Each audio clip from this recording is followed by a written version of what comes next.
Hi guys. Welcome back to Go Recaps. Today we are going to see a science fiction film named Xeno. A strange alien fell through Earth's atmosphere. Below, a man retrieving a deer he'd hunted heard a crash and went to investigate. A scream echoed. His dogs fled and he never returned. Renee, a young girl, burned her dead lizard in a small funeral. Inside, she greeted her mother, argued with her stepfather, Chase, then left for school. Quiet and isolated, she endured her classmates' mockery. When asked in class about a man's suicide, she said he'd been misunderstood and disconnected. The class laughed. At lunch, a boy named Gil sat with her, interested, but she pushed him away. After school, her mother arrived late. Renee told her to leave Chase, calling him a burden. Her mother refused, saying he needed her, and that made her feel wanted. At home, Renee fed her snake Graham, singing softly. During dinner, Chase erupted when he discovered she'd microwaved a dead mouse. He threw food in her face. Furious, she ran outside as her mother and Chase shouted. She jumped on her ATV and sped into the desert. In the dark, her flashlight caught a crater. Inside was an alien bound in chains beside a wrecked car. When the light hit, it screamed and lunged, trapped by the chains. Renee fell back, watching it thrash and cry out. Then it went still, sitting across from her. She saw the metal cutting into its flesh. Moved by pity, she freed the chain from the car and fled home through the night.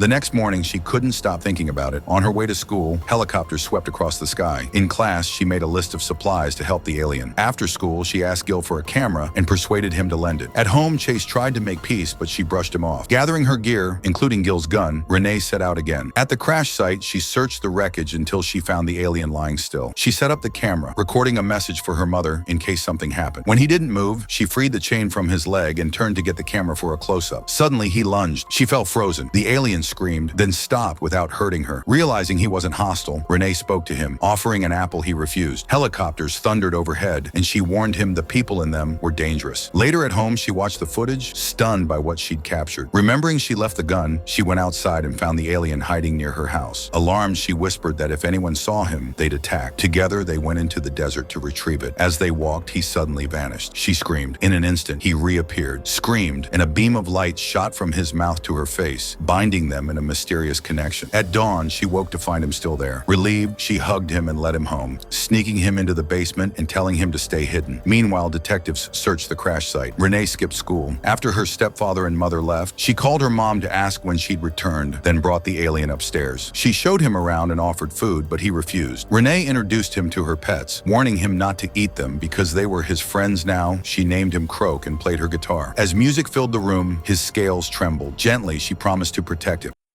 When her mother came home early, she rushed Croak into her room, helped him out the window and down to the basement before she saw him. As Renee was getting him settled, Gil arrived asking for his camera. Her mother let him into her room. When Renee returned and learned he was there, she rushed in and found him watching the footage furious. She demanded it back. He refused, insisting she explain. She lied, saying it was an animal video she planned to sell. He didn't believe her. Their argument grew heated until her mother burst in assuming something inappropriate and ordered the door kept open. When she left, Gil pressed again. Desperate, Renee decided to show him. She led him to the basement where Croak stood in the shadows. Gil froze, then fainted in terror. When he woke, he screamed and tried to run, but Renee stopped him, insisting Croak wasn't dangerous. He refused to believe her until she sang softly. Croak's scales shimmered, and Gil saw the bond between them. Renee helped him outside and gave him a towel for his soaked pants. Once calm, he promised to keep her secret. Unbeknownst to them, detectives nearby were taking pictures of them. Later, she played her guitar for Croak again. He refused food, and she worried. Music. The next morning, Gil suggested taking him into the desert to hunt. Renee refused, reminding him detectives were still searching, but he convinced her to go south instead. That night, they took Croak to the desert and found wild pigs Renee told him to hunt, and he did, devouring them one by one. Relieved to see him eat, she watched while Gil looked on in horror. As Croak fed, they talked quietly. She told Gil about her father's death and how her mother had moved them to escape the pain. After Croak finished eating, Renee led him home to the basement.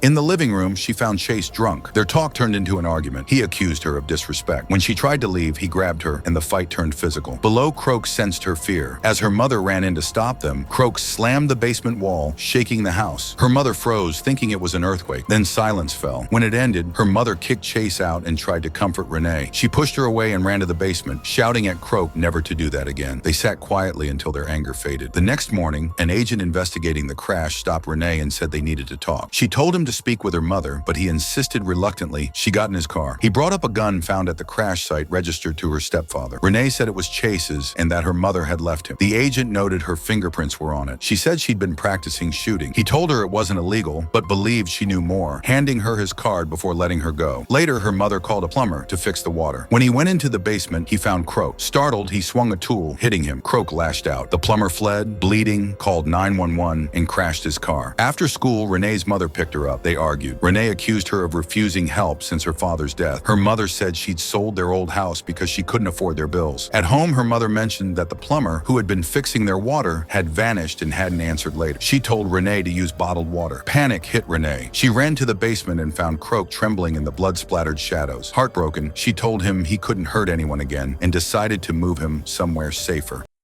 While Gil was taking out the trash, an agent approached, saying he could use Gil's help. The encounter left him uneasy. Meanwhile, Renee and Croak headed into the desert Gil called, and she told him to meet her at their usual spot. When they met, Gil said the agent had claimed Croak was dangerous and urged him to cooperate. Nervous, Gil suggested turning Croak in. Renee refused and asked if he'd said anything. He swore he hadn't. She made him promise to stay silent, explaining her plan to take Croak deep into the desert in her stepfather's van until it was safe. Gil said the agent had threatened his immigrant family. They agreed to meet again after gathering supplies. At home, Renee packed food and supplies, said goodbye to her animal, wrote her mother a letter, and slipped out to the van. Just as she started the engine, her stepfather appeared with a rifle. He forced her back inside, shouting for her mother. Trembling, Renee froze. Her mother tried to calm him, but he wouldn't listen. Far away, Croak sensed her fear and ran toward the house. Inside, Chase's rage grew. He shouted that Renee was why her mother never loved him. Her mother lunged, yelling for Renee to run. When Renee tried to escape, he grabbed her and aimed the rifle. Croak burst in, attacking and killing him. Renee screamed for him to stop, but Croak roared back as if saying he was protecting her, then fled into the desert.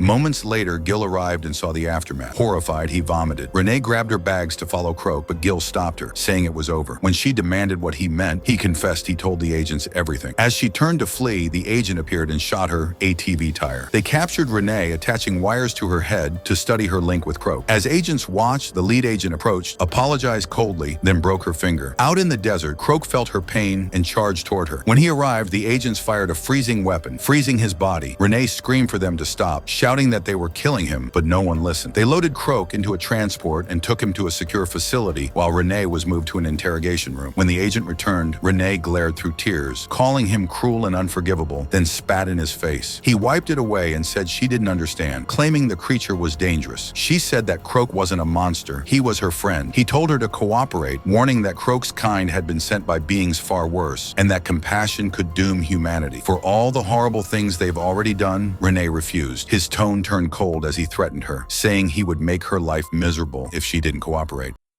Outside, his partner urged him to stop, warning that their superiors wouldn't approve, but he ignored him. Renee's mother was brought in holding her letter. Tearfully, she said everything Renee wrote was true and apologized for not listening sooner. Renee sat in shock as her mother told her she had her father's heart and begged her never to lose it. Before they could say more, the agent pulled her mother away. Soon after, Gil arrived at the station, desperate to see Renee. As agents waited for her decision, Renee sat silently. The pain in her broken finger was unbearable, but she pressed it, hoping Croak would feel it through their bond. Somewhere in the facility, he began to stir. When nothing happened, she bent another finger until it snapped. The pain made her scream. At that moment, Croak roared and broke free. Alarms blared as agents rushed to stop him. Croak tore through the corridors as sirens blared and gunfire erupted. He crashed through door after doors until reaching the interrogation room. With one blow, he smashed it open, sending agents sprawling. As he moved to attack, Renee shouted for him to stop, begging him not to become the monster they claimed he was. Croak froze, then stepped back.